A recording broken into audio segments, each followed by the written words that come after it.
बाद देख रहे हैं हमारी खास पेशकश कंधों पर जिंदगी सड़क की आस। ये तस्वीर है चंपावत की। चंपावत के बाराकोट ब्लॉक का दूरस्थ सील गांव सीएम की घोषणा के बावजूद भी सड़क सुविधा से वंचित है, जहां ग्रामीण आज भी सड़क के लिए संघर्ष कर रहे हैं, जिसके चलते ग्रामीणों को काफी परेशानियों का सामना करना पड़ता है। ग्रामीणों को गांव से जच्चा बच्चा को लोहाघाट अस्पताल लाने के लिए डोली के सहारे 5 किलोमीटर की खड़ी जो चढ़ाई है वो चढ़कर मुख्य सड़क तक लाना पड़ता है। इसे लेकर लोगों का कहना है कि वो सड़क के लिए अधिकारियों के कार्यालयों के धक्के खा रहे हैं, लेकिन अभी तक कोई संज्ञान इस मामले का नहीं लिया गया है।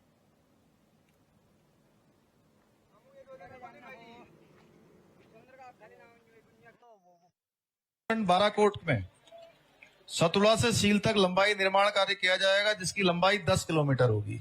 विकासखंड बाराकोट में सतुला से सील तक लंबाई निर्माण कार्य किया जाएगा, जिसकी लंबाई 10 किलोमीटर होगी। दिक्कत है और आदमी यहाँ मिल नहीं रहे, डोली बोक रहे हैं। इतने बुजुर्ग आदमी, मेरे को 60-70 साल हो गए यहाँ से। सन 76 से रोड नहीं है सर, यहाँ बहुत परेशानी है। रोड की तुरंत मांग की जाए यहाँ। आज संडे का दिन है, अगर 2-4 बच्चे, ये 3 बच्चे स्कूल के नहीं होते तो इनको आज ये इतवार होने के मतलब ये पेशेंट जो है तो इनको पहुंचाने में सहयोग कर रहे हैं। और हम लोग जो है तो बुढ़े आदमी जिसमें 60-62 साल की उम्र है, हमको भी जाना पड़ रहा है। बड़ी दिक्कत आई है, देख रहे हो कि ये वीडियो भी भेज रहे हैं। और ये 4 आदमी हैं कुल, और दुर्गम रास्ता है, बहुत परेशानी हो रही है हमारे लिए। कोई हमारी आवाज कोई सुनता नहीं है। बच्चे स्कूल जाते तो अगर आज बच्चे नहीं होते तो हो सकता है कि ये पेशेंट भी कहीं रास्ते में ही दम न तोड़ दे। ऐसी मुसीबत हो रही है हमारे लिए। अब ये देख रहे हो समस्या, कल बच्चे स्कूल से तो हम अपने पेशेंट को ला नहीं पाए। आज बच्चे साथ में है, संडे है तो बच्चों का ही सहयोग है और 2-3 लोग सज्जन लोग हैं, बस हो गया। ये समस्या आप लोग देख सकते हो। रोड होती तो ऐसी समस्या में थोड़ी जूझते। कल 2:30 बजे से है पेशेंट तबियत खराब उसकी, और चच्चा बच्चा आगे चले गया। चच्चा बच्चा भी हमारे साथ में है।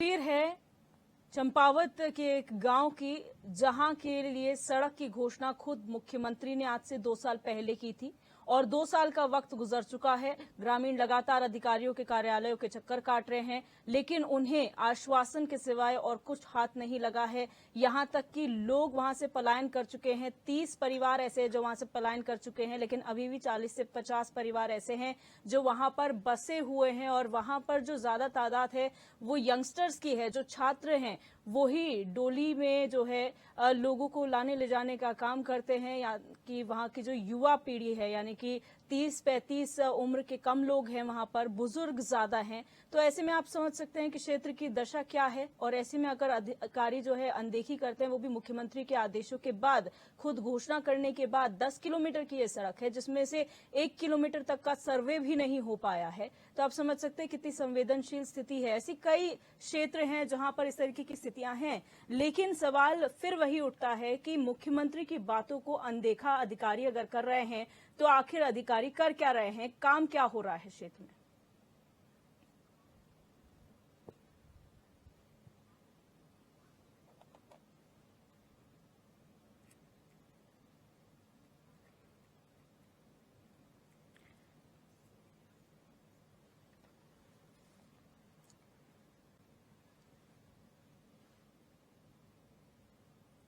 तो आज इस खबर को हमने चर्चा का विषय इसलिए रखा हुआ है क्योंकि ये पहली बार नहीं है जब इस तरीके की तस्वीरें आ रही है। लेकिन चिंता की बात तब हो जाती है जब मुख्यमंत्री भरी सभा में घोषणा करते हैं 2 साल पहले, और अधिकारियों का काम है इसका क्रियान्वयन करना, लेकिन 2 साल के बाद भी स्थिति जस की तस है। यहां तक कि संज्ञान लेने भी कोई अधिकारी नहीं आता। तमाम मेहमान हमारे साथ चर्चा का हिस्सा बन चुके हैं, उनका इंट्रोडक्शन आपसे करा देते हैं। हमारे साथ फिलहाल डॉक्टर पंकज पेनुली, यूकेडी प्रवक्ता हमारे साथ जुड़े हुए हैं, और मनोज रावत जी, कांग्रेस के पूर्व विधायक, हमारे साथ फोन लाइन पर जुड़े हुए हैं, और बीजेपी के नेता जो हैं कुछ ही देर में हमारे साथ जुड़ेंगे। फिलहाल आप सभी मेहमानों का इस चर्चा में स्वागत है। सबसे पहले मनोज रावत जी, जिस तरीके से ये खबर हम चला रहे हैं, ये पहली तस्वीर नहीं है, लेकिन इस तस्वीर को देखकर वाकई बुरा लगता है। ये सोचने पे मजबूर हो जाते हैं कि आखिर जिस पहाड़ की हम बात करते थे वो पहाड़ कहाँ है, उसका विकास कहाँ है। मनोज जी, आप सुन पा रहे हैं? आपको मेरी आवाज सुनाई दे रही है? जी जी। देखिए, जो आपने बताया मैं देख तो नहीं पा रहा हूँ, लेकिन आपने बताया कि 2 साल पहले माननीय मुख्यमंत्री जी ने घोषणा भी करी और खुले मंच से, मैं समझ रहा हूँ कि खुले मंच से की घोषणा है वो। और माननीय मुख्यमंत्री जी की 2 साल पहले की घोषणा ही नहीं है, 5 साल से 6 साढ़े 6 साल से भारतीय जनता पार्टी की सरकार है। और इस बीच PMGSY का देखिए, अगर फंड का रोना रोती है सरकार, सरकार के पास सबसे बड़ी परेशानी ये होती है कि कहते हैं साहब हमारे जो स्टेट सेक्टर में है हमारे पास पैसा नहीं है। लेकिन जो मुझे ध्यान है कि इन 6 सालों में PMGSY का फेज 1 चले गया, फेज 2 लगभग समाप्ति की ओर पर है और अब तो तीसरा चरण PMGSY का जो 250 के करीब गांवों को जोड़ने का है, जनसंख्या वाले गांवों का। और जो मुख्य जो हमारे शहर हैं उनसे गांवों को जोड़ने का है वो चल रहा है। इन प्रोजेक्टों के चलने के बाद भी अगर सड़क नहीं बनी है तो ये बहुत बड़ी चूक है। देखिए, एक सत्ता का होना और सत्ता दल के विधायक का होना, सरकार उसी दल की होना जिसके माननीय विधायक हैं, और उसके बावजूद भी 6 साल से, देखिए 2 साल की बात तो माननीय मुख्यमंत्री जी की कर रहे हैं आप, 2 साल भी बहुत समय होता है। 2 साल अगर आप एक सड़क को बनाना चाहें, दृढ़ इच्छा शक्ति है, तो आप इसको सिर्फ नौकरशाही की परेशानी न बताइएगा। ये राजनीतिक नेतृत्व की भी संवेदनहीनता है सर। लेकिन सड़क की मांग 1990 से हो रही है, 2000 में तो प्रदेश बना है, कांग्रेस की भी सरकार रही है। देखिए, कांग्रेस की सरकारें रही होंगी, लेकिन जो मैं आपको बता रहा हूँ कि सड़कों के लिए जो PMGSY सड़क योजना है, अगर बजट की बात करें समय समय पे, देखिए सबसे बड़ी बात है बजट की बात है, तो ये 5-6 सालों में 3 फेज चले गए। सरकार उनकी थी माननीय मुख्यमंत्री जी के, अभी तो माननीय मुख्यमंत्री जी का जिला है क्योंकि माननीय मुख्यमंत्री जी वहाँ से प्रतिनिधित्व कर रहे हैं, लेकिन वरना माननीय मुख्यमंत्री जी के बिल्कुल बगल का जिला है। साधारण नेता भी अगल बगल के जिलों को जानता है, क्षेत्रों को जानता है कि कौन सी सड़क बहुत परेशानी वाली है। तो मेरा ये मानना है कि सरकार भारतीय जनता पार्टी की कार्यशैली पर प्रश्न उठता है। आप अधिकारियों की बात न करिए, अधिकारी तो घोड़ा है, उसकी लगाम सरकार के हाथ पर होती है।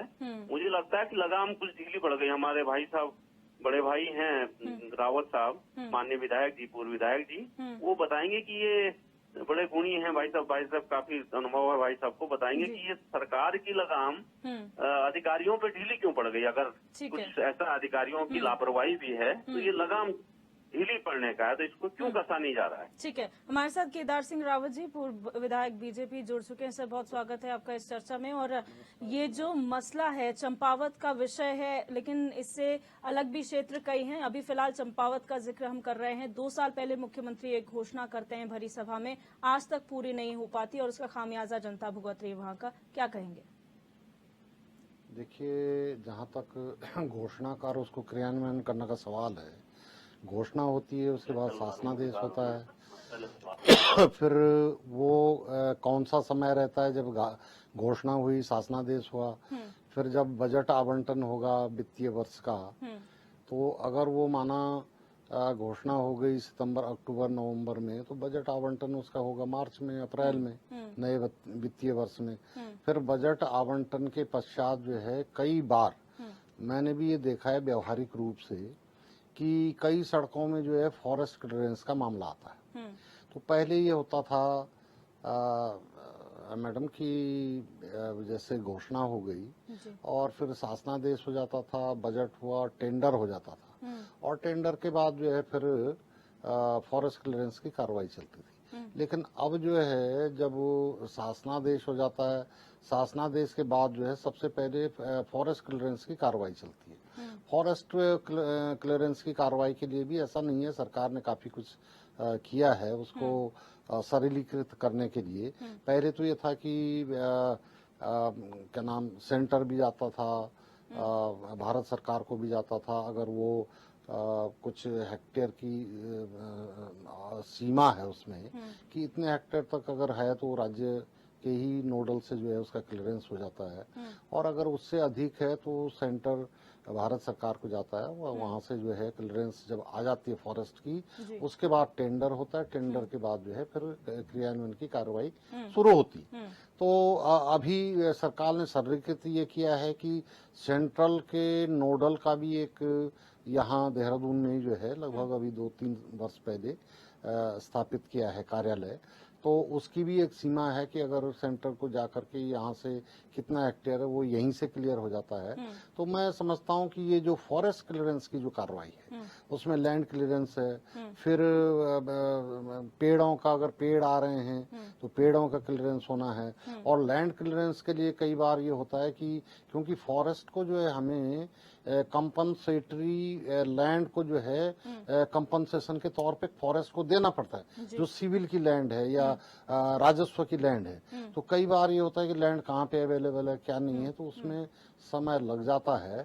तो ये स्वाभाविक प्रक्रिया है। मैं समझता हूँ कि इसमें फॉरेस्ट का जो है एक बड़ा जो कारण है फॉरेस्ट क्लियरेंस का, और जैसे ही वो हो जाएगा तो उसके बाद जो है ये निश्चित रूप से जो है कार्रवाई इसमें शुरू हो। ठीक है डॉक्टर पेन्नोली, आपको क्या लगता है, यहाँ पर बजट की बात हुई, फॉरेस्ट क्लियरेंस की बात हुई, लैंड क्लियरेंस की बात हुई, लेकिन जो जनता है वो ये कहती है कि हम कई अधिकारियों के चक्कर लगा चुके हैं, कोई वजह नहीं बताई जा रही है कि किस वजह से यहाँ पर काम अटका हुआ है, सर्वे तक भी नहीं हुआ है उस सड़क का। देखिए दिव्या जी, मैं आपको थोड़ा पीछे ले जाना चाहूंगा। आपने अभी कहा है कि लोगों को 90s से इस सड़क की मांग है, तो पहले में ये सोचना पड़ेगा कि जब हम उत्तर प्रदेश में थे तो हमारी ऐसी क्या परेशानियां थी जिसकी वजह से हमने उत्तराखंड अलग मांगा। बिल्कुल यही था, सड़क, स्वास्थ्य, रोजगार, शिक्षा। अब जब हम वापस आए तो वापस आने में हमारा केवल एक मकसद ये नहीं था कि हमारी राजधानी लखनऊ से उठ के देहरादून या गैरसैंण या कहीं उत्तराखंड के उसमें आ जाए बस, और हम यहाँ पे अपना राज कर सके, इसलिए नहीं था। ये पूरी जद्दोजहद, लड़ाई, 42 शहादत इन्हीं मामूली सी सुविधाओं के लिए था। यूपी में हम कहते थे कि हम इग्नोर हो रहे हैं, हमारे काम नहीं हो रहे हैं, हम सामाजिक पिछड़ापन, आर्थिक पिछड़ापन और शैक्षिक रूप से पिछड़ेपन की तरफ को उत्तराखंड जा रहा है, हमारी संस्कृति खत्म हो रही है, हमारे लोग यहाँ से पलायन कर रहे हैं। अगर हमारा अपना राज्य बनेगा तो हमारी सड़क हमारे नजदीक, घर के नजदीक होगी, स्वास्थ्य नजदीक होगा, शिक्षा नजदीक होगी, रोजगार पहाड़ों में होगा। इसीलिए हमने यूपी से उत्तराखंड को अलग मांगा था। अब मैं पावर की बात करता हूं। जब उत्तर प्रदेश के मुख्यमंत्री मुलायम सिंह यादव केदारनाथ से जो घोषणा करते थे तो वो यूपी में नोटिफिकेशन होके और उसका शासनादेश बनके यहाँ पे इम्प्लीमेंटेशन हो जाता था। लेकिन आज हमारे जब मुख्यमंत्री घोषणा करते हैं तो उनको 2 साल लग जाते हैं किसी भी चीज को क्रियान्वयन करने में। अब फॉरेस्ट क्लियरेंस की बात तो तब आएगी ना जब आपकी रोड का सर्वे होगा। आपने कहा कि उसमें अभी सर्वे भी नहीं हुआ है। जब सर्वे ही नहीं हुआ है तो उसमें फॉरेस्ट लैंड या फॉरेस्ट का या सिविल लैंड का मामला ही कहां से आता है। देखिए गलती कहां है, कहां चूक कर रही है सरकार, ये है कि जब इनके आका जो दिल्ली में बैठे हैं उनके छोड़े गए कुछ ब्यूरोक्रेट्स जो उत्तराखंड के ऊपर राज कर रहे हैं, उनकी वजह से ये चीज लटकी हुई है। क्योंकि कोई भी अधिकारी जाके किसी को भी एक पेज बता देता है। हमारे जो माननीय मंत्री हैं अभी, ठीक है, उनमें बहुत सारे लोग ऐसे हैं जो मंत्री बनने के काबिल हैं, लेकिन वो कैबिनेट से बाहर है, और बहुत सारे ऐसे हैं जो उस पद के लायक नहीं है, वो उस पद पे बैठे हुए हैं। इसमें मुझे बोलने में कोई गुरेज और कोई दो राय नहीं है। माननीय मुन्ना सिंह चौहान जो यूपी के टाइम से एक बहुत बड़े संसदीय परंपराओं के ज्ञाता और बहुत विद्वान जो इनके यहाँ एक विधायक हैं जिनको मंत्री पद सुशोभित करना चाहिए था, जो क्षेत्र की भावनाओं को रखते हैं, जो क्षेत्र की चीजों को रखते हैं, वो लोग बाहर बिठाए हुए हैं। तो ऐसे बहुत सारे मुद्दे हैं क्योंकि उत्तराखंड में ब्यूरोक्रेसी हावी है, और हमारे जो मंत्रीगण या हमारे जो नेता हैं, जो हमारे जनप्रतिनिधि हैं, उन्हें संसदीय ज्ञान का पता ही नहीं। अभी फॉरेस्ट लैंड की बात कर लेगा तो उसके बाद हमारे मंत्री जी शांत हो जाएंगे कि फॉरेस्ट का क्या होगा, फॉरेस्ट डिपार्टमेंट देखेगा। इस राज्य में अगर कोई मुख्यमंत्री हुए हैं तो वीसी खंडूरी और नरेंद्र तिवारी जैसे के अलावा और कोई मुझे यहाँ पे मुख्यमंत्री लायक तो लोग भी नहीं थे। तो यही वजह है कि हम यूपी से आज वापस आने के 23 साल हो गए। 23 साल 23 साल में भी अगर हम हर गांव तक रोड नहीं पहुंचा पाए हैं, स्वास्थ्य की सुविधाएं नहीं पहुंचा पाए हैं, स्कूल नहीं पहुंचा पाए हैं, तो ये गलती हमारे सियासतदानों की है। इसको हम ब्यूरोक्रेसी पे नहीं डाल सकते हैं, क्योंकि हमारे सियासतदान इतने अपरिपक्व हैं, इतने वो नकारा हैं कि वो यूपी में जो हमें प्रायोरिटी मिलती थी, आज हम यूपी से बदतर तरीके से जा रहे हैं। आज हमारा हालत जो है, यूपी के टाइम पे जो इंटर कॉलेज या बेसिक स्कूल खुले थे, आज हमारी हालत ये है कि हमें वो बंद करने पड़ रहे हैं। जो पशु अस्पताल खुले थे, जो पीएससी खुली थी, वो बंद हो रही हैं ऊपर से, और पलायन यूपी से 10 गुना बढ़ रहा है। तो ये हमारे सियासतदानों की नाकामी है, और सत्ताओं की जो दिल्ली से जो कठपुतली डांस यहाँ पे होता है सत्ता का, उसकी वजह है कि आपके विजुअल्स हमें देखने पड़ रहे हैं कि आज भी 23 साल के बाद कांटी पे एक महिला को ले जाना पड़ रहा है। और माननीय पूर्व विधायक केदार सिंह रावत जी बैठे हुए हैं हमारे साथ, तो इनके भी विधानसभा क्षेत्र में बहुत सारे ऐसे गांव होंगे जहां पे रोड नहीं होगी। और ये जो विजुअल्स आपके चल रहे हैं, ये विजुअल्स जो हैं, ये विजुअल्स इनके विधानसभा में भी देखने को मिलते होंगे बहुत सारा। 23 साल से जो 3 जिलों का विकास हुआ है, वो केवल देहरादून, हरिद्वार और उधम सिंह नगर, इसके अलावा आप पहाड़ में जाओगे तो वो यूपी के टाइम से भी बदतर हालत में है। ठीक है केदार सिंह रावत जी, जब हम बात करते हैं कि आप घोषणा करते हैं लेकिन क्रियान्वयन की बात आती है, फिर अधिकारी, हर जगह अधिकारियों की बात इसलिए आती है क्योंकि जनता ये बात कहती है। जनता कहती है कि हम कई बार कई कार्यालयों के चक्कर लगा चुके हैं, लेकिन कोई कहता है कि अभी काम नहीं हो पाएगा due to whatever reasons बताए नहीं जाते, क्योंकि इतने पढ़े लिखे लोग हो नहीं पाते कि आप पूरा टेक्निकलिटीज उसकी समझें। लेकिन आप कुछ संतुष्टि भरा जवाब तो दे सकते हैं, वो भी नहीं आता। अधिकारियों के पास चक्कर पे चक्कर, शिकायतों पे शिकायत, मुख्यमंत्री पोर्टल पे शिकायत की जाती है, कोई कार्रवाई नहीं होती। तो सर कहाँ जाएगा आम जनता? देखिए, अब आम आदमी तो जो है वो जो अप्रोचेबल उसके लिए क्षेत्र में जो अधिकारियों के जो ऑफिस हैं, वो जूनियर इंजीनियर्स हैं या असिस्टेंट इंजीनियर्स हैं या एग्जीक्यूटिव इंजीनियर्स हैं, उन्हीं तक जो है संपर्क कर पाएंगे। तो जो उनके स्तर का जो काम होता है वो तो बताएंगे, क्योंकि स्थानीय स्तर पे तो जनता से जुड़े वो हैं जमीन पे। लेकिन आगे जो है क्या कार्रवाई हो रही है, क्या नहीं हो रही है, उसकी तो जानकारी उनको नहीं हो सकती, और वो जानकारी जुटाने के बाद ही जो है बताते होंगे जनता को। बिल्कुल सर, मैं आपको थोड़ा सा रोकना चाहूंगी क्योंकि रमेश सिंह जी वहाँ के ग्रामीण है, स्थानीय ग्रामीण, वो हमारे साथ फोन लाइन पर जुड़ चुके हैं। रमेश जी, बहुत स्वागत है आपका HNN 24/7 में। जी बहुत बहुत धन्यवाद मैम, नमस्कार। रमेश जी, चर्चा का विषय है हमारे साथ भारतीय जनता पार्टी से जो है पूर्व विधायक बैठे हुए हैं, और कांग्रेस से पूर्व विधायक हैं, यूकेडी के प्रवक्ता भी हैं। आप अपनी बात रखिए कि आप समस्या क्या आ रही है इस पूरे मसले को लेकर। जी एक्चुअली समस्या हमारा सोचा जाए तो बहुत ही पहले से हमारी समस्या मतलब कोई सुन नहीं रहा है। हमारे साथ ये पहले भी कांग्रेस के विधायक बने थे, उनको भी हमने संज्ञान में डाला था, उनने भी कुछ कार्रवाई नहीं की। उसके बाद बीजेपी के विधायक बने, उनने भी कोई संज्ञान में नहीं लिया। जो संज्ञान में लिया तो वो हो जाए कार्रवाई करके, उसके बाद भी उसको ठप कर दिया। तो हम जाएं तो किसके पास जाएं? हमारे पास कोई और विकल्प ही नहीं है। हमें एक चुनाव का मुद्दा, एक वोट बैंक पे इस्तेमाल किया जा रहा है बस खाली किसी की पार्टी के माध्यम से भी। जी रमेश जी, जब आप अधिकारियों के पास जाते हैं तो आपको क्या कहा जाता है अधिकारियों की तरफ से?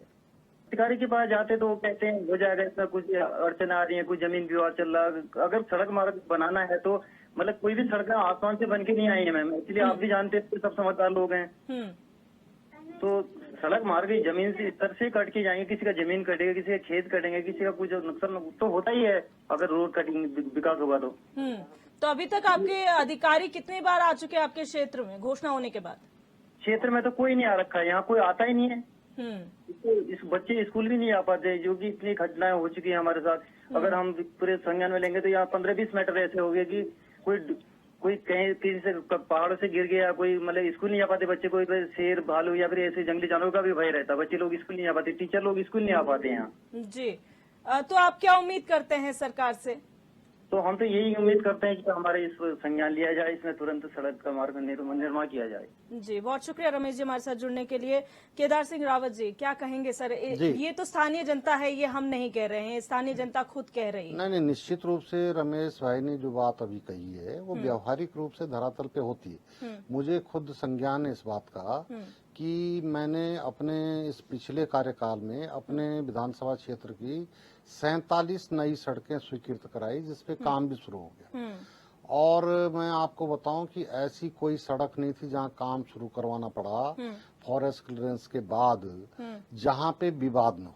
पहले तो गांव वाले जो ये कहते नहीं साहब हम तो बड़ी परेशानी है, हमको ये परेशानी हो रही वो हो रही है, और जब जो है मौके पर काम करने के लिए पहुंचते हैं तो कोई कहता है इधर से ले जाओ, कोई कहता है उधर से ले जाओ, कोई कहता है मेरा खेत नहीं कटना चाहिए, कोई कहता मैं आपको बताऊं कि 2-3 उदाहरण मैं आपको दे रहा हूं। एक राना चट्टी से दांगुड़ गांव पिंडकी मदेश निशणी की सड़क कटनी थी, जब वो फाइनली स्वीकृत हो गई, टेंडर भी हो गया, फिर जाकर के जब कटने शुरू हुई, मशीनें पहुंच गई, तो किसी ने कहा इधर से काटो, किसी ने कहा उधर से, किसी ने कहा मैं नहीं कटने दूंगा, अब ठेकेदार परेशान हो। तो वहां पे 3 बार मैंने एसडीएम को भेजा कि भाई इनको समझाओ कि ये जो है फाइनली स्वीकृत हो गई, अलाइनमेंट स्वीकृत हो गया, अब ये कट नहीं है रोड, इसमें आप वो नहीं कर सकते हैं, आपका तो कंपनसेशन भी बना हुआ है और कंपनसेशन आपको पहले मिल जाएगा, उसमें कोई दिक्कत नहीं। लेकिन 3 बार एसडीएम के जाने पर भी जब नहीं माने तो डीएम उस समय आशीष चौहान जी थे, मैंने उनको कहा, मैंने कहा आप जाइए वहाँ पे, कुछ लोगों के सड़क पे जो है होटल्स बने हुए हैं और होटल्स जो है वो सरकारी जमीन पे बने हैं, आप ये मत कहना, मैंने कहा वही लोग ज्यादातर वहाँ राजनीति कर रहे हैं, आप ये मत कहना कि मैं रोड कटवाने के लिए आया हूँ, आप ये कहना कि भाई मैं अभी नपवा रहा हूँ और जिन के भी सरकारी जमीन पे होटल बने हुए हैं मैं मशीन लगा के तुड़वाता हूँ। तो तब जाकर जब वो गए तो वो समझ गए कि भाई ये इस वजह से आए हैं, तो तब जाके वो शुरू करवा पाए उस काम को, लगभग साल भर बाद सारी कार्रवाई होने की। ऐसे ही बड़कोट के पास ही साड़ा उपराड़ी चक्र गांव की एक रोड थी, पहले वो लगे रहे देखो जी हम तो बिल्कुल शहर से जुड़े हुए हैं जी, शहर से जुड़े हुए हैं, शहर से जुड़े हुए गांव में सड़क नहीं है जी, बड़ा खेत का विषय है, आपको पैदल आना पड़ता है, यहाँ 2-3 किलोमीटर जो है ये है। जब वहाँ की रोड स्वीकृत करवाई और कटवाने लगे तो पहले कहने लगे, जब चक्कर गांव से कट के उपराड़ी चली गई तो उपराड़ी वाले कहने लगे नहीं जी ये तो नीचे ही नीचे गांव को जोड़ते हुए फिर आगे साड़ा के लिए निकल रही है, हमारा तो ऊपर वाला गांव तो जो ऐसे छूटेगा। मैं मौके पे गया, अधिकारियों को बुला करके मैंने कहा यार अगर इसमें 150 मीटर जो है बचत है अलाइनमेंट का सड़क का जो है, तो आप ऊपर वाले गांव के लिए भी अलग जोड़ दो, उसको सड़क से जोड़ दो और बाकी आप अलाइनमेंट सीधे जो ले जाओ आप। तो उन्होंने काटी, जब ऊपर वाले गांव के लिए सड़क काट दी, फिर नीचे की सड़क को जो है काटने के लिए महिलाएं उतर आई, महिलाएं जो है धरना प्रदर्शन। मैंने कहा भाई मैं तो अब आऊंगा नहीं, मैंने 3 बार गांव वालों की बैठक ले लिए, अब आप सीधे महिला पुलिस भेजो और इनको डंडे मरवा के फिर जो है लाइए नीचे। तो पुलिस भेज करके फिर ऐसे कई मतलब लगभग हर गांव के कही है सर, तो ये जो रमेश भाई ने अच्छी बात कही, और मैं जैसे हमारे डॉक्टर साहब कह रहे हैं पैनुली जी, लेकिन मैं सर मैं आपको एक सवाल मैं आपसे पूछना चाहती हूँ, एक सवाल मैं आपसे ये पूछना चाहती हूँ, आपने तो अपना जो एक्सपीरियंस है वो बताया है, लेकिन यहाँ का एक्सपीरियंस तो ये है कि अधिकारी तो बात भी नहीं करना चाहते कि समस्या तो तब जानेंगे जब अधिकारी क्षेत्र में जाएंगे, वहाँ पे क्या कहाँ से कटान होना है। यहाँ मैं आपको बता रही हूँ कि जिस महिला से हमारी बात हुई थी, आशा कार्यकर्ता है, वो कह रही है हमें कोई प्रॉब्लम नहीं है, आप खेत काटिए, जंगल काटिए, लेकिन सड़क दीजिए। नहीं देखिए मैं तो स्थानीय आधार पे नहीं गया हूँ वहाँ पे, न मुझे स्थानीय वहाँ की उस सूचनाएं हैं उस बारे में, लेकिन मैं तो जो रमेश भाई ने अभी बात की आपने फोन से जिनसे बात करवाई, जब उन्होंने कहा कि लोग जो है जमीन के बारे में विवाद कर रहे हैं, तब मेरे संज्ञान में ये बात आई उनके कहने से। अधिकारियों ने कहा, उन्होंने कहा कि जब अधिकारी के पास जाते वो कहते हैं जमीन का विवाद हाँ, तो अधिकारी देखिए ऐसा है ना कि उन रमेश भाई के पास तो कोई नहीं जाएगा जो किसान है ऐतराज करने के लिए, जाएंगे तो अधिकारियों के पास जाएंगे, नहीं भाई हमारे यहाँ से मत नापो, उधर से नापो और उधर से नापो।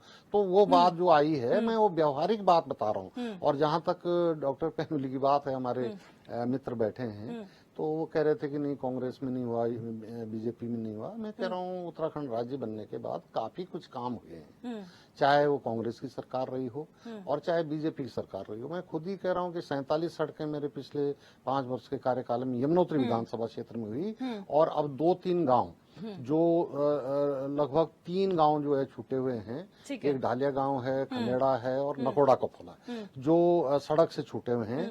लेकिन 3 में से 2 गांव के लिए प्रथम चरण का शासनादेश मैंने अपने कार्यकाल में करवा दिया था और द्वितीय चरण का होना है। तो बीजेपी और कांग्रेस के साथ हमारे डॉक्टर साहब का भी दल जो यूकेडी है दोनों जो है सत्ता में रह चुके हैं, कांग्रेस के साथ भी और बीजेपी के साथ भी। तो वो मतलब अपना पल्ला नहीं झाड़ सकते इस तरह से ठीक है। कि भाई कांग्रेस ने कुछ नहीं किया, मनोज बीजेपी ने रावत कुछ जी। नहीं किया, क्योंकि वो भी तो सहभागी रहे हैं साथ में। मनोज दोनों रावत सत्ताओं जी, के। आपने यहाँ पर सुना, आपने भी सुना, उन्होंने कहा बीजेपी के विधायक भी थे, उनको भी कहा, कांग्रेस के विधायक थे, उनको भी कहा, लेकिन काम किसी ने नहीं किया। लेकिन आप जब कहते हैं अधिकारियों को मत टोकिए, अधिकारियों की जब बात आती है, सिर्फ क्रियान्वयन कौन करेगा? सरकारों को डिफेम करना या उनकी छवि बनाने का काम किसका होता है? ब्यूरोक्रेसी का होता है। जब आप धरातल पे काम नहीं करेंगे, लोगों के बीच जाके सरकार की योजना नहीं पहुंचाएंगे, तो नाम किसका खराब होगा सर? देखिए, ये अल्टीमेट जिम्मेदारी लोकतंत्र में, क्योंकि उन अधिकारियों की तो वो सीआर तक ही सीमित रहते हैं, उनकी सीआर लिखते हैं। ये एक सिस्टम है, हायरार्की का एक सिस्टम है। लेकिन जो अल्टीमेट जिम्मेदारी अगर है तो जो सरकार चला रहे हैं लोग, राजनीतिक नेतृत्व उसका होता है, क्योंकि फाइल में अंतिम स्वीकृति चाहे विकास योजनाओं की हो और चाहे अधिकारियों के सीआर की हो। अधिकारियों को देखिए, अधिकारी को कंट्रोल करने का तरीका जो राजनीतिक नेतृत्व के पास है वो उनकी सीआर लिखने का है। मैं देखता हूँ कि कई माननीय मंत्रीगण कहते हैं कि साहब हमको आईएएस की सीआर लिखने का अधिकार मिलना चाहिए, तो वो इसीलिए मांगते हैं कि ताकि उनके डिपार्टमेंट पर कंट्रोल बने उनका। तो मुझे जो लगता है कि अधिकारियों पर जब माननीय मुख्यमंत्री जी की इच्छा हो और सरकार में काम न हो, तो मुझे दाल में कुछ काला लगता है। लेकिन आपको क्या लगता है, यहाँ पर जो केदार सिंह रावत जी ने अपने एक्सपीरियंसेस शेयर करे, आपको क्या लगता है, आप लोग की सरकार में रहे, कहाँ पेच फंसता है जब ऐसी बात आती है कि आपने घोषणा कर दी और काम नहीं हो रहा है? देखिए, आदरणीय बड़े भाई केदार सिंह रावत जी ने जो अपने अनुभव सुनाए हैं वो अक्सर से 100% सही हैं। व्यवहारिक बहुत किस्म की दिक्कतें आती हैं, लेकिन जहाँ पर माननीय मुख्यमंत्री जी की इच्छा हो जाती है वहाँ पर वो दिक्कतें बिल्कुल उनको बहुत तेजी से सुलझती हैं। तो मैं ताजुब कर रहा हूँ कि उस जिले के अधिकारी, अब तो माननीय मुख्यमंत्री जी उसी जिले से माननीय विधायक भी हैं, तो ये इतनी हिम्मत उस जिले के अधिकारी कैसे कर पा रहे हैं कि वो माननीय मुख्यमंत्री जी की इच्छा का को जमीन पर, धरातल पर नहीं उतार पा रहे हैं। उसके लिए जो परेशानियां हैं उनको खत्म नहीं कर पा रहे हैं। आदरणीय भाई साहब रावत जी ने अगर परेशानियां बताई तो उनका सॉल्यूशन भी बताया और बड़े बेबाकी से उन्होंने स्वीकारा है, बड़े बेबाकी से उन्होंने उदाहरण दिए हैं। तो उदाहरण उन्होंने इसलिए दिए हैं कि उन परेशानियों का, उन जो बाधाएं थी निर्माण में, उनका सॉल्यूशन भी तो निकला था ना। देखिए, आज तक अगर सॉल्यूशन नहीं निकला होता तो सड़कें नहीं बनती। अब लगभग प्रदेश के सभी हिस्सों में, जैसे भाई साहब ने कहा कि उनके यहाँ 3 गांव हैं, ऐसे मेरे यहाँ भी 3-4 गांव हैं जो कुछ सेंचुरी एरिया में थे, कुछ, लेकिन वो सब के सब अब लाइन पर आ गए हैं। तो उनका सॉल्यूशन निकला है जी। अगर लोगों ने विरोध किया है तो लोग समर्थन में भी आए हैं, लोगों ने आगे बढ़कर जमीनें भी दी हैं। तो मेरा ये मानना है कि ये लगाम ढीली होने का मामला हो गया है, क्योंकि माननीय मुख्यमंत्री जी की इच्छा के विरुद्ध इच्छा और वो हुक्म को न मानना, ये चीज समझ में नहीं आ रही है। तो इसको मैं नहीं जानता हूँ कि वहाँ की परिस्थितियाँ क्या हैं, किस तरह की घटना होगी, क्या हुआ था, है ना। ठीक है डॉक्टर पेनुली, जब हम कहते हैं कि सरकार की योजनाओं का क्रियान्वयन का काम अधिकारियों का होता है, अगर अधिकारी नहीं सुनेंगे तो कहीं न कहीं जनता का विश्वास सरकार में से उठता है और कहीं न कहीं छवि धूमिल होने का काम अधिकारी ही करते हैं, बनाते भी अधिकारी हैं और बिगाड़ते भी अधिकारी हैं। तो क्या लगता है कि आखिर जो ये पेच ढीले होने की बात की जाए, जो सरकार जीरो टॉलरेंस की बात करती है, उसके राज में अगर इस तरीके से ब्यूरोक्रेसी हावी होगी तो फिर कैसे काम चलेगा? देखिए दिव्या जी, जो बात मैं कह रहा था, जो इससे पहले भी मैंने बात कही कि ब्यूरोक्रेसी इतनी हावी है हमारे जनप्रतिनिधियों पे कि वो अपना काम नहीं करवा पा रहे हैं। और दूसरी बात जो मैं कह रहा था कि अगर सरकार चाहे तो कर सकती है। आदरणीय इन्होंने रावत जी ने बात करी, पूर्व विधायक जो हैं, इन्होंने कहा मैंने 47 सड़कें कटवाई। अगर एक विधायक 47 सड़कें कटवा सकता है और लोगों के विरोध को सॉल्व कर सकता है अपने 5 साल के कार्यकाल में, तो माननीय मुख्यमंत्री जी के लिए एक सड़क कौन सी चीज है? या तो उनकी प्रायोरिटी नहीं है। ठीक है बेनुली जी, मैं आपको रोकना चाहूंगी। हमारे साथ लक्ष्मण सिंह, ग्राम प्रधान वहां के, जुड़ चुके फोन लाइन पे। लक्ष्मण जी, बहुत स्वागत है आपका HNN 24/7 में। जी सर, ये नमस्कार जी, यहाँ पर प्रतिनिधि बैठे हुए हैं, सत्ता पक्ष के भी हैं, विपक्ष के भी हैं। आप जो पूछना चाहते हैं पूछिए। जी सर, ये वही है, रोड का मामला है सर। हमारे यहाँ रोड है, वही नहीं है सर। रोड होनी चाहिए सर हमारे यहाँ। तो आप लोगों ने जब कार्रवाई की बात कही थी तो अधिकारियों की तरफ से आपको क्या बात कही गई? कोई मालूम नहीं है मैडम। तो ग्राम प्रधान होके आपने वहाँ पर बात तो की होगी अधिकारियों से। जी, तो फिर क्या आप लोगों को आश्वासन मिला है? कोई लेटर नहीं आया मैडम, कोई नहीं आया है। कोई लेटर नहीं। जी, तो आप क्या चाहते हैं? एक बार खाली सर्वे के लिए लड़का आया था हमारे अल्मोड़े से के लिए, तो वो सर्वे करने गया था। जी बस, उसके बाद कोई वो नहीं हुआ। तो एक व्यक्ति आया था सर्वे करने के लिए, ये आप कह रहे हैं? ठीक है, ठीक है, बहुत शुक्रिया हमारे साथ जुड़ने के लिए। पंकज पेनुली जी, एक व्यक्ति, जहां पर सरकार की योजना की बात होती है वहां पर एक व्यक्ति सर्वे के लिए पहुंचता है, ये वाकई मतलब सोचनीय विषय है। जहां पर एक टीम जानी चाहिए एक सड़क बनाने के लिए, वहां एक व्यक्ति क्या सर्वे कर पाएगा सर? देखिए, यही दिव्या जी मैं कह रहा था कि उनकी इच्छा शक्ति, अगर मुख्यमंत्री चाहे तो सड़क उनके लिए बहुत छोटी सी चीज है। पूरा राज्य का कंट्रोल उनके पास है। PMGIS है, प्रधानमंत्री की ग्राम सड़क योजना है, स्टेट की PWD की अपनी है, मुख्यमंत्री का अपना फंड है, बहुत सारे तरीके हैं। ये रोड चंद करोड़ की होगी, लेकिन उसके लिए मुख्यमंत्री के पास बहुत सारा बैकअप है। मुख्यमंत्री बहुत सारी उनके पास चीजें हैं जिससे क्रियान्वयन हो सकता है। इसमें दो ही चीज है, अगर एक विधायक 47 रोड़े कटवा सकता है, रोड़ों के मामले सॉल्व कर सकता है, तो मुख्यमंत्री क्यों नहीं? वो भी 2 साल के बाद तक। अब अगर ग्रामीणों का विवाद है या किसी चीज का विवाद है तो माननीय रावत जी ने भी वो चीजें सॉल्व करवाई हैं, बीइंग MLA। कहीं प्रशासन की मदद से, कहीं अपने व्यवहार कौशल से उन्होंने वो चीजें समाप्त करवाई और वहां पे रोड आगे बढ़वाई। अगर मुख्यमंत्री चाहें तो मुख्यमंत्री एक मतलब आज ऑर्डर करे और कल वहां पे काम करवा सकते। इतनी जल्दी उनकी फाइलिंग जो है वो खत्म हो सकती है। लेकिन मुख्यमंत्री जी को केवल वहां के 94% वोट चाहिए थे। एक सीट खाली करवा के खटीमा की जनता ने हराया ना, इसीलिए हराया होगा क्योंकि बीइंग मुख्यमंत्री रहते हुए जब ये 2 साल में एक सड़क नहीं कटवा सकते हैं तो बीइंग विधायक ही क्या काम कर रहे होंगे उस टाइम पे? अगर मुख्यमंत्री होके 2 साल की, और वैसे भी इनका एक खटीमा में कितना इनकी जनता के प्रति, हमारे माननीय मुख्यमंत्री जी की जनता के प्रति जवाबदेही और कितना वो जनता के लिए समर्पित हैं, ये उनके एक वायरल वीडियो से पता चलता है जिसमें माननीय मुख्यमंत्री जी कहते हैं मैंने किसी की चोरी बंद नहीं करी, जो करता होगा। मैंने किसी का धंधा बंद नहीं करा, जो करता होगा। तो क्या हमारा मुख्यमंत्री कार्यालय भी ऐसे ही चल रहा है कि जो कर रहा है करते रहो, मुझे किसी का चोरी नहीं रोकी, मैंने किसी का धंधा बंद नहीं करा?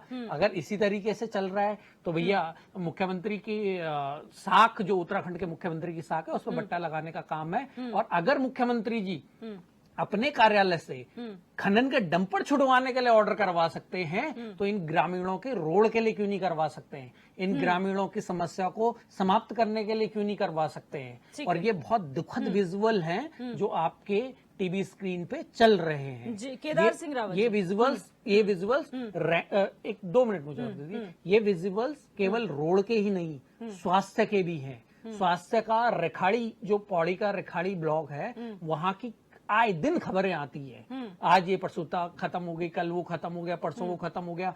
कितने लोग हमारे, कितनी जो प्रसूताएं होती हैं वो दम तोड़ देती हैं PSC CSC में, और हमारे पास उनको इलाज देने के लिए लोग नहीं होते। कहीं डॉक्टर नहीं होता, कहीं नर्स नहीं होती, कहीं ब्लड नहीं होता है। तो माननीय रावत जी कह रहे थे कि बहुत सारे काम हुए होंगे, अगर सरकार चल रही है तो होगा और काम, लेकिन वो अप टू स्केल नहीं है। हमारे पास पहले ज्यादा सुविधाएं थी, ठीक है केदार सिंह रावत जी, हम ये इस बात से डिनाई नहीं करते क्योंकि भौगोलिक परिस्थिति जो है पहाड़ों की बहुत विषम रही है, इसमें तुरंत काम हो जाना पॉसिबल नहीं है, समय लगता है। लेकिन वहां से पलायन हो रहा है सर, 30 परिवार पलायन कर चुके हैं। 2 साल का समय आप मानते हैं कम है, लेकिन फिर भी लोग अगर परेशान होकर पलायन कर रहे हैं तो ये ठीक नहीं है। वहां के जो युवा है वो डंडी कंडी में लोगों को लेकर जाते हैं, स्कूल नहीं जा पाते हैं। तो आपको लगता नहीं कि कुछ तो आश्वासन अधिकारियों की तरफ से उन्हें मिलना चाहिए कि वो रुके रहे वहां पर, कि वो निराश ना हो, कुछ तो ऐसा करना चाहिए?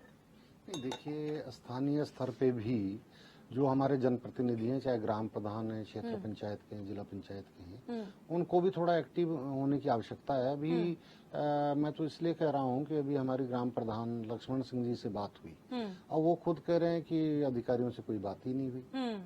एक अधिकारी कोई अल्मोड़ा से आया था सर्वेक्षण के लिए। तो भाई जब ग्राम प्रधान ही अपनी क्षेत्र पंचायत की बैठकों में नहीं रखेगा बात को, वहाँ पे एग्जीक्यूटिव इंजीनियर के कार्यालय में नहीं जाएगा पता करने, तो थोड़ा सा उसमें भी जो है ये होता है कि भाई अधिकारी भी ढिलाई बरत देते हैं। और जहाँ तक माननीय मुख्यमंत्री जी की बात रही, हम सब जानते हैं वो युवा हैं, ऊर्जावान हैं, कार्य करने वाले हैं। लेकिन माननीय मुख्यमंत्री जी के संज्ञान में देखिए, हमारे नोटिस में, आपके नोटिस में हमारे साथी लोग जो बैठे हैं, पूर्व विधायक जी मनोज रावत जी, हमारे डॉक्टर पेनुली जी, तो हम ही लोगों के संज्ञान में इतनी सारी समस्याएं दिन की आ जाती हैं कि हम ही कई समस्याओं पे तो जो है ध्यान नहीं दे पाते। अब मुख्यमंत्री को पूरा प्रदेश देखना है, सारी बातें देखनी है। ऐसा नहीं है कि वो जानबूझ के नहीं चाहें अपने क्षेत्र के लिए, एक मुख्यमंत्री, और कर भी सकते हैं, ऐसा नहीं है, लेकिन उनके संज्ञान में भी तो बात को लाना पड़ेगा ना। तो अब जो है आपने ये बात जो है आज अपने चैनल के माध्यम से हाईलाइट की है, और मेरी भी अपेक्षा है, मैं और निश्चित रूप से सूचना विभाग के माध्यम से, अन्य माध्यमों से जो मुख्यमंत्री जी के माध्यम हैं, उन तक जो है जरूर ये बात जाएगी और निश्चित रूप से इस पे शीघ्र कार्रवाई होगी। ऐसा नहीं है कि वो करना नहीं चाहते हैं, एनर्जेटिक हैं। सर, मुख्यमंत्री पे बात नहीं आती है, आप भी जानते हैं, आप लोगों ने काम किया, लेकिन जब आप लोग कोई ऑर्डर्स देते हैं, अगर वो ऑर्डर फॉलो ना हो तो फिर रीजन क्या है? मनोज रावत जी कहते हैं कि आपके जो मंत्री हैं वो जो है सख्ती नहीं बरत पा रहे हैं, ब्यूरोक्रेसी इसलिए कहीं ना कहीं लचर हो गई है। उन्हें भी लगता है कि कोई पूछने वाला नहीं है, देखने वाला नहीं है, किसी की जो है कड़क रवैया नहीं है, तो हम क्यों ही काम करें? क्योंकि ब्यूरोक्रेसी जितना जानती है उतना शायद बहुत ऐसे मंत्री होंगे जो नहीं जानते होंगे, तो कहीं ना कहीं टहलाने वाली भी बात आ जाती है।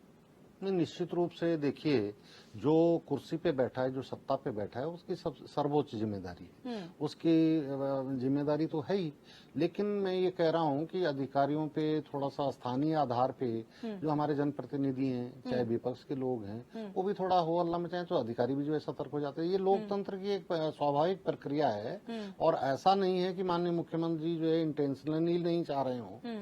तो मुझे ये लगता है कि उनके संज्ञान में ये बात किसी ने डाली नहीं, न स्थानीय लोगों ने, न स्थानीय जनप्रतिनिधियों ने, न कहीं विधानसभा के माध्यम से, न हमारे विपक्ष के माध्यम से। मुख्यमंत्री जी की घोषणाओं का रिव्यू तो होता होगा ना? के माध्यम से, हाँ, घोषणाओं का रिव्यू होता है। घोषणाओं का रिव्यू होता है, तो 2 साल में अगर घोषणाओं का रिव्यू ही नहीं हुआ है उस रोड का, मुख्यमंत्री की घोषणा है, तो उसको तो पीडब्ल्यूडी सचिव को प्रायोरिटी पे रखना चाहिए। पीडब्ल्यूडी सचिव उसको प्रायोरिटी पे क्यों नहीं रखता है? जो रिव्यू है वो बाकायदा जो है होता रहता है हर 3 महीने में, 6 महीने में, और निश्चित रूप से उसमें तो संज्ञान में आता ही होगा मुख्यमंत्री जी का। क्योंकि मेरे नोटिस में बात नहीं, मैं उसका अध्ययन नहीं कर पाया, ना मुझे पता था पर्टिकुलर कौन सी सड़क की बात हो रही है। तो निश्चित रूप से उसमें जो क्या डिटेल्स हैं वो भी जो है आपके संज्ञान में आ जाएंगे। सर, मैं वो बाइट एक बार चाहूंगी कि पीसीआर दोबारा सुनाए, जो वर्जन जो है वो मुख्यमंत्री ने दिया था, और वो उस एक जनसभा का वर्जन था जिसमें उन्होंने कहा था 10 किलोमीटर लंबी सड़क बनेगी, कहां से कहां तक की बनेगी वो उन्होंने साफ बताया था, और जनता को वो सौगात दी थी मुख्यमंत्री ने। एक बार पीसीआर एक बार प्ले करें प्लीज।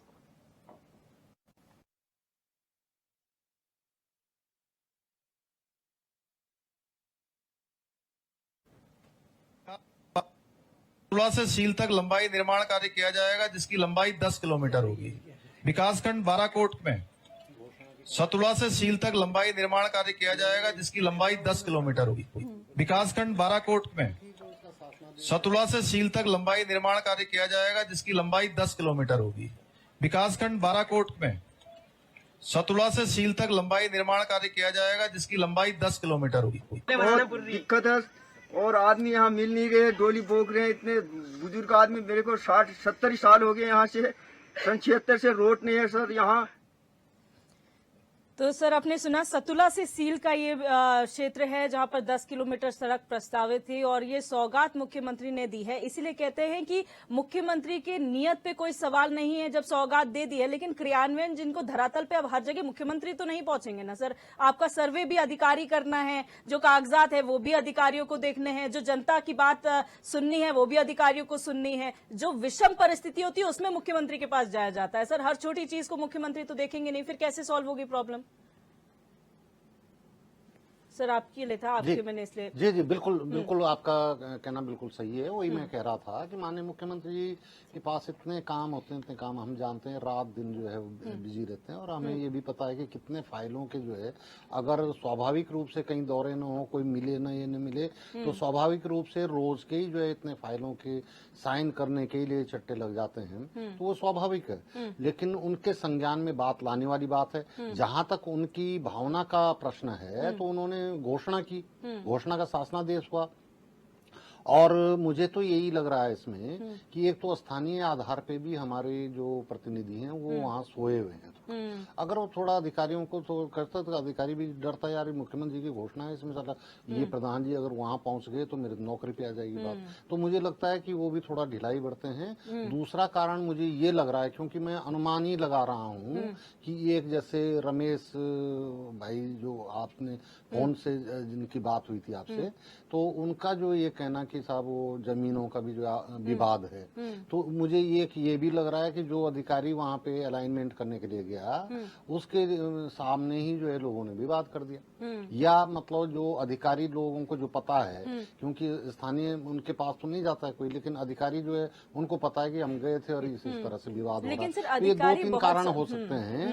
लेकिन अगर वहाँ पे स्थानीय जनप्रतिनिधि माननीय मुख्यमंत्री जी और स्थानीय जनप्रतिनिधि चाहें तो बहुत जल्दी इसका जो है सॉल्यूशन निकल सकता है। और ऐसी कोई बात नहीं है, माननीय मुख्यमंत्री के नेतृत्व में सड़क का जरूर निर्माण होगा। ठीक है, लेकिन जब सर ये खबर आती है कि सिर्फ एक व्यक्ति सर्वे करने जा रहा है तो वाकई चिंता का विषय है कि प्रशासन अमला जाता है पूरा सर्वे का। हमने देखा है कि कई अधिकारी उसमें इंजीनियर्स होते हैं, जूनियर इंजीनियर्स होते हैं जो पूरा सर्वे करते हैं। एक व्यक्ति कितना, तो टीम गई होगी। अब तो उन्होंने कहा एक व्यक्ति आया है, तो बात अलग है कि एक व्यक्ति आया था। देखिए सर्वे के लिए जो जाएगा वो जमीन का विवाद तो हमने पकड़ लिया, लेकिन एक व्यक्ति की बात गलत हो गई। गलत ठीक है, मनोज रावत जी, सर्वे के लिए टीम ही जाती है। देखिए एक व्यक्ति कोई जाता नहीं है, तो वो ये तो उन्होंने मान लिया कि भाई सर्वे के लिए टीम आई, सर्वे के लिए एक व्यक्ति तो ये व्यक्ति जाता ही नहीं कभी सर्वे। मनोज रावत जी का संपर्क यहाँ पर टूट गया, एक बार फिर के लोग भी रहते जुड़ने का प्रयास हम करेंगे और उसकी टीम रहती है, यही रहते हैं, यही रहते हैं। ठीक है डॉक्टर पंकज पनोली, क्योंकि जो है संपर्क टूट गया, लेकिन विपक्ष की अगर हम बात करें, विपक्ष जहां पर इतने सारे मुद्दे उठाता है, अभी उसका जिक्र नहीं कर सकते, लेकिन अंकिता भंडारी जैसे हत्याकांड है, ये हत्याकांड है जो ठीक है उसमें न्यायिक प्रक्रिया है, लेकिन ऐसे मुद्दे भी हैं जहां पर मूलभूत सुविधाएं गांव में नहीं पहुंची हुई है। क्या आपको नहीं लगता कि विपक्ष में जो क्षेत्रीय लोग हैं उनको भी इसकी आवाज उठानी चाहिए? क्योंकि विपक्ष कांग्रेस की बात करे तो कांग्रेस कहता ही है कि सरकार सुनती नहीं, हम कितना भी हल्ला मचा लें। देखिए दिव्या जी, मैं आपको अपना एग्जाम्पल देता हूँ। ढुंगबंदार पट्टी में ग्राम सिमिया मेरा पैतृक गांव है। ठीक है, पैतृक गांव में वो लासी से और एक गांव है लासी, वहां से एक रोड आ रही है 3 किलोमीटर की, जो मेरे गांव को टच करते हुए फिर वो ऊपर चल जाएगी समंडी धार के लिए।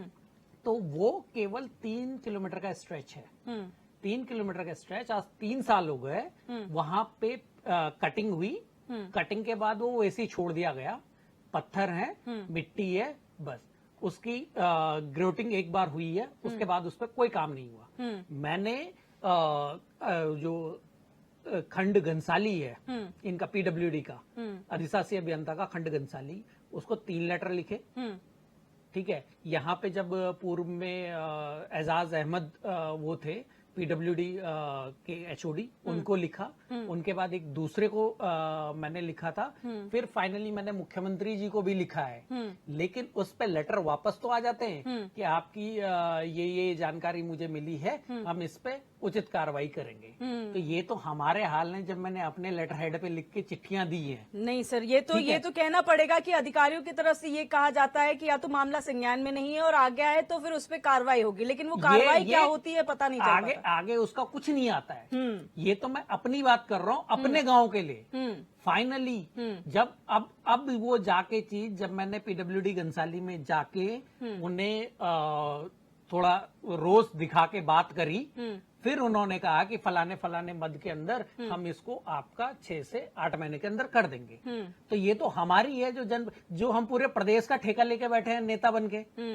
जब मैं अपने गांव की सड़क की बात कर रहा हूँ, ये तो छोड़ दो, मैं अपने गांव के सड़क की बात कर रहा हूँ, और वहां पे बीजेपी के पहले अभी विधायक थे और अभी हमारे कांग्रेस के विधायक हैं। इन दोनों को भी मैंने संपर्क करा, लेकिन वहां से जो आंसर आए वो चीज अलग है। लेकिन पेनुरी जी, इस वक्त पे ऐसा कहना, जब सोशल मीडिया इतना एक्टिव है, जब सूचना के बहुत सारे तंत्र हैं, जब पूरा का पूरा जो एडमिनिस्ट्रेशन है वहां पर बैठा हुआ है, वो मॉनिटरिंग कर रहा है। आजकल ऐसा कोई भी विभाग नहीं है जो सोशल मीडिया मॉनिटर नहीं करता है, क्योंकि उसमें कभी भी कोई खबर चल जाती है। इस वक्त मीडिया बहुत मॉनिटर्ड है, ये कह सकते हैं हम। तो ऐसे में कोई खबर ना पता चल पाना ये बहुत मुश्किल है, क्योंकि छोटी से छोटी बात वायरल हो जाती है। संज्ञान में सब कुछ होता है। एक अधिकारी ने ऑफ द रिकॉर्ड मेरे को ये बोला है कि भाई साहब आप थोड़ा देहरादून जाके हल्ला गुल्ला करो, हैं, आपके 1 महीने के अंदर ये चीज हो जाएगी। एक अधिकारी ने, और यही लेवल का अधिकारी है वो, उसने कहा मैं ऑफ द बोल रहा हूँ कि आप ये करवा दो, हमारी भी क्या कर रहे हैं, हमारी भी मजबूरी है, हमें भी आगे से ये है वो है। दूसरा उन्होंने जो मुझे बताया, ठेकेदारों के पंगे बताए कि जो ठेकेदारी प्रथा है उसके चक्कर में जो ठेकेदारों के अपने यूनियंस होते हैं उसके विवाद भी पीडब्ल्यूडी लगातार झेलता है। तो ये बोलने का मतलब है कि मैंने अपने, जो मैं पूरे प्रदेश का एक दल से प्रवक्ता होकर पूरे प्रदेश का ठेका लेके बैठा हूँ, वो अपने गांव के सड़क के लिए मैंने इतना संघर्ष करना पड़ा। तो माननीय रावत जी कह रहे थे कि प्रधान जो है उनको पता ही नहीं है और वो बोल ही नहीं रहे हैं। तो ऐसे बहुत सारे प्रधान हैं जो बेचारे अधिकारी के आगे जाने से पहले डरते हैं। ठीक है, अधिकारी जैसे दुत्कार के बेचता वो बेचारे आ जाते हैं, क्योंकि कुछ तो उसमें ये है कि जो रिजर्व सीट के हैं, कुछ है महिलाएं जो प्रधान बनी है। तो ये भी हमारे जनप्रतिनिधियों का काम है, चाहे वो एमएलए चाहे एमपी है, सरकारों का काम है।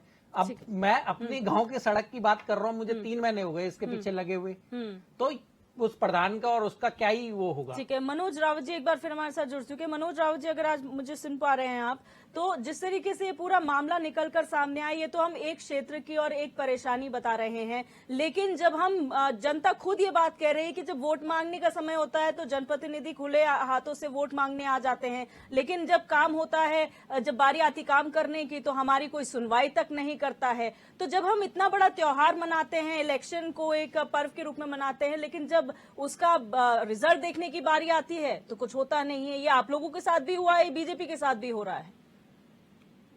देखिए, लोकतंत्र में वास्तव में जिम्मेदारी जनप्रतिनिधि की ही है, और उससे जनप्रतिनिधि भाग नहीं सकते हैं। जनप्रतिनिधि और सरकारों की है, और अगर जनप्रतिनिधि सरकार जो जिस दल की सरकार है उससे संबंध रखता हो तो उसकी जिम्मेदारी ज्यादा होती है, क्योंकि विपक्ष के जनप्रतिनिधियों से जो भेदभाव होता है वो जग जाहिर है। तो मेरा ये कहना है कि जनप्रतिनिधि का कर्तव्य होता है कि अगर कोई सड़क की योजना है तो विभिन्न चरणों में उसकी जो बाधाएं हैं उनको दूर करने में उनको सक्रिय योगदान करना चाहिए। और इस सड़क के बारे में अगर माननीय मुख्यमंत्री जी का आदेश है तो उसमें वहाँ के जनप्रतिनिधियों को और भी संजीदगी से अधिकारियों से मिल करके इस सड़क को वास्तव में जमीन पर उतारना चाहिए। तो मनोज जी, कहीं आपको ये लगता है कि आप मानते हैं कि आप लोगों की भी कमियां रही हैं जो आज कंटिन्यू कर रही हैं? जी, देखिए, हम आपको साफ कह रहे हैं कि अगर कुछ भी कमी है, क्योंकि जनप्रतिनिधि ही जनता से वोट लेने जाता है, जनप्रतिनिधि ही सरकार चलाता है, तो सबसे जो अल्टीमेट जिम्मेदारी अगर किसी की है तो वो जनप्रतिनिधि की है और सरकार की। ये बहुत अच्छी बात है, क्योंकि जब सीनियर लीडर्स जो है ऐसी डिबेट का हिस्सा बनते हैं तो यहाँ पर खुलकर ये बात होती है, आरोप प्रत्यारोप से हटकर जो है वो एक्सेप्टेंस देखने को मिलती है, और वही आज इस डिबेट में देखने को मिला है। मैं शॉर्ट में केदार सिंह रावत जी आपसे जवाब लूंगी, फिर मैं फाइनल कमेंट की ओर बढ़ूंगी, क्योंकि ये मामला हमने इसलिए उठाया क्योंकि जनता परेशान है। मुख्यमंत्री के क्षेत्र से जुड़ा हुआ भी ये मामला है तो और ज्यादा संजीदा हो जाता है कि जब उन्हीं के क्षेत्र में अधिकारी काम नहीं कर रहे तो फिर जो विपक्ष के जो विधायक हैं उनके क्षेत्रों का क्या हाल होगा, जो पक्ष के अन्य लोग हैं उनका क्या हाल होगा। तो क्या इसके बाद हम बेहतरी की उम्मीद कर सकते हैं? कहाँ पर हम और कह सकते हैं चेंज आएगा? निश्चित रूप से बेहतरी भी होगी और भी बेहतर होगा आगे। लेकिन अभी जैसे हमारे डॉक्टर पैनुली जी ने भी कहा और अभी पूर्व विधायक हमारे आदरणीय मनोज भाई ने भी कहा कि देखिए, जनप्रतिनिधि की तो सबसे पहली जिम्मेदारी, और मैं पहले ही जो है निवेदन कर चुका हूं आपके माध्यम से कि चाहे विपक्ष के लोग हैं, लोकतंत्र में विपक्ष भी है और पक्ष भी है, लेकिन ज्यादा जिम्मेदारी उसकी है जो कुर्सी पे बैठा है, जो जनप्रतिनिधि है, सत्ता पे बैठा है, उसकी जिम्मेदारी स्वाभाविक रूप से ज्यादा है, क्योंकि जो सत्ता का घोड़ा है उसकी लगाम उसके हाथ में है, तो उसकी जिम्मेदारी ज्यादा है। लेकिन अगर माना इतना बड़ा मतलब इतना मुद्दा है और इतने सारे कामों के बावजूद माननीय मुख्यमंत्री जी के संज्ञान में जो है ये बात नहीं आ पाई, तो थोड़ा विपक्ष के माध्यम से भी, थोड़ा स्थानीय जनप्रतिनिधियों के माध्यम से भी, जैसे मैं कह ही रहा था, प्रधान जी हैं, अन्य क्षेत्र पंचायत के हैं, जिला पंचायत के सदस्यगण हैं, इनके माध्यम से भी, चाहे माननीय मुख्यमंत्री जी तक या अधिकारियों तक जो है, अगर सदन में बराबर आवाज गूंजती प्रधान जी के माध्यम से, जो लगभग जो हमारे बीडीसी का जो सदन होता है वो लगभग 3 महीने में जो एक बार बैठक होती है, एक बार भी 2 बार भी अगर मुद्दा गूंजता तो निश्चित रूप से अधिकारी भी जो है चौकन्ना हो जाता है, यार बीडीसी की बैठक है, वहाँ फिर प्रधान जो है हल्ला मचाएंगे कि क्यों नहीं हुआ अभी तक। तो थोड़ा सा ये सबकी जिम्मेदारी है, लेकिन सत्ता में बैठे हुए की ज्यादा जिम्मेदारी, इसको हम सब लोग स्वीकार करते हैं। और माननीय मुख्यमंत्री जी के नोटिस में आज आपने अपने इस चैनल के माध्यम से, लोकप्रिय चैनल के माध्यम से बात उठाई, तो निश्चित रूप से उनके नोटिस में जाएगा और आप देखना अब इसमें कितनी तेजी से काम होता है, क्योंकि माननीय मुख्यमंत्री तो मुख्यमंत्री हैं, हम लोग तो विधायक रहते हुए अधिकारियों के चक्कर काटते थे, तब जाके कागजों को आगे बढ़ाते थे परसू करके। लेकिन माननीय मुख्यमंत्री जी के संज्ञान में अगर ये आपके माध्यम से बात चली जाएगी तो एक फोन पे जो है चौड़ी को बोल देंगे भाई इतने दिन के अंदर लाओ बना करके दे दिए, मैं कुछ नहीं जानता हूँ। तो निश्चित रूप से इस पे गति आएगी, मैं इस बात का मुझे विश्वास भी है और आपको आश्वस्त भी करता हूँ। डॉक्टर पैनुली, आप क्या कहेंगे, विपक्ष की तरफ से क्या रोल की हम उम्मीद करें? क्योंकि ऐसे कई मामले हैं, लेकिन इस मामले को क्योंकि उठाया गया है, तो इस मामले में हम क्या उम्मीद कर सकते हैं? देखिए दिव्या जी, पहली बात तो ये है कि ये ना तो इकलौता गांव है और ना आखिरी गांव है जहाँ ये प्रॉब्लम है। उत्तराखंड के बहुत सारे गांव ऐसे हैं जिनमें आज भी ये प्रॉब्लम है कि वहां तक रोड नहीं है। तो माननीय मुख्यमंत्री जी अगर पीडब्ल्यूडी एचओडी को और पीडब्ल्यूडी सचिव को अगर ये निर्देश देते हैं कि जहाँ पे भी घोषणाएं हुई हैं, जहाँ पे भी रोड कटी है और जहाँ पे भी ये चीजें पूरी नहीं हो रही हैं, तो इसके लिए अगर वो स्पेशल एक फंड का वो करें और एक स्पेशल टीम एसआईटी गठित करने की हमारी इस सरकार को बहुत अच्छी आदत लगी है। एक एसआईटी इसके लिए भी गठित करे कि जो रोडें घोषणाएं हुई हैं या जो रोडें कटी हैं उनको जल्द से जल्द पूरा करा जाए, क्योंकि केवल रोड ही नहीं, बहुत सारी ऐसी समस्याएं और भी हैं। और एचएनएन का धन्यवाद कि उसने आज ये एक मूलभूत जो आवश्यकता है उसके ऊपर ये बहस रखी है और वो भी मुख्यमंत्री के गृह उसमें कॉन्स्टिट्यूएंसी में। तो मैं यही चाहूंगा कि माननीय केदार सिंह रावत जी अपने जो भी आपके माध्यम है मुख्यमंत्री तक वो ये बात पहुंचाए और केवल इसका ही नहीं बल्कि उत्तराखंड की बहुत सारी सड़कें हैं उनके अंदर ये काम कराने का। बिल्कुल। देखिए, मैं 1 मिनट में बोलना चाहूंगा कि अभी जो है क्योंकि ये बात आई और मेरे संज्ञान में भी आया कि 10 करोड़ रुपया प्रत्येक विधानसभा के लिए पीडब्ल्यूडी के सड़क निर्माण के लिए जो है निर्धारित हो रखा है, उसकी घोषणा हो रखी है। और प्रत्येक विधायक, चाहे वो पक्ष का विधायक है, चाहे विपक्ष का विधायक है, चाहे निर्दलीय विधायक है, सबको 10 करोड़ का फंड जो है प्रत्येक वर्ष जो है वो अलॉट है। अब ये उन तक निर्भर भी करता है कि वो कितना जो है वहाँ से परसू करके, तो वो तो बात जो है अन्य क्षेत्रों की है। तो प्रत्येक विधानसभा क्षेत्र के लिए 10 करोड़ का बजट जो है स्वाभाविक रूप से आवंटित है। उसके बाद जो माननीय मुख्यमंत्री जी की घोषणाएं होती हैं उसके लिए पृथक से जो है मुख्यमंत्री घोषणा सेल का जो है बजट अलग से होता है, उसमें वो 10 करोड़ रुपए का बजट नहीं शामिल है।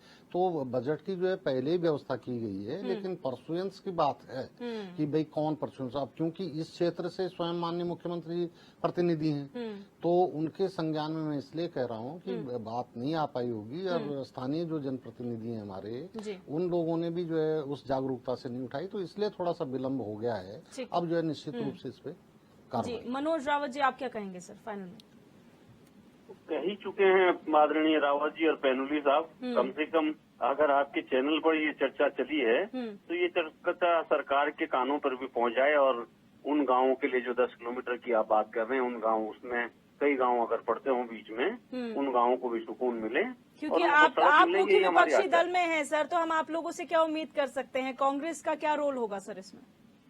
देखिए, अब कांग्रेस में वहाँ से जनप्रतिनिधि में बहुत दूर की बात है वहाँ, लेकिन अगर कांग्रेस को सदन में ये उठानी पड़ी बात है, तो हम अपने जो माननीय विधायकगण हैं उनके द्वारा इन बातों को सदन में उठवाएंगे, और अगर सड़क पे भी संघर्ष की जरूरत पड़ी वहाँ हमारे स्थानीय पार्टी के लोगों को तो कराएंगे। बिल्कुल, आप सभी मेहमानों का इस चर्चा में जुड़ने के लिए बहुत बहुत शुक्रिया। और यहाँ पर जो चर्चा उठी है, वाकई कई चीजें बात निकलकर जो सामने आई हैं। एक तो बहुत क्लियर शब्दों में ये कहा गया है कि फंड की कोई कमी नहीं है, लेकिन परसुएंस की जरूरत है, यानी कि जो अधिकारी है, जो जिम्मेदार हैं, उन तक ये बात पहुंचाने की जरूरत है कि ये समस्या है। और अगर आपको पता है तो फिर प्रशासन से भी यही अपील है कि आपको जब पता है कि ये समस्या है तो उसका निस्तारण करने में देरी मत कीजिए, क्योंकि ऐसा ना हो कि जिस परेशानी को सॉल्व करते करते आप बहुत टाइम लगा रहे हैं, उसके बजाय कोई एक नई परेशानी आप लोगों के लिए खड़ी हो जाए और उसको आप सॉल्व ना कर पाए। तो फिलहाल इस खास पेशकश में मेरे साथ बस इतना ही। आप देखते रहिए HNN 24/7, जुनून सच दिखाने का।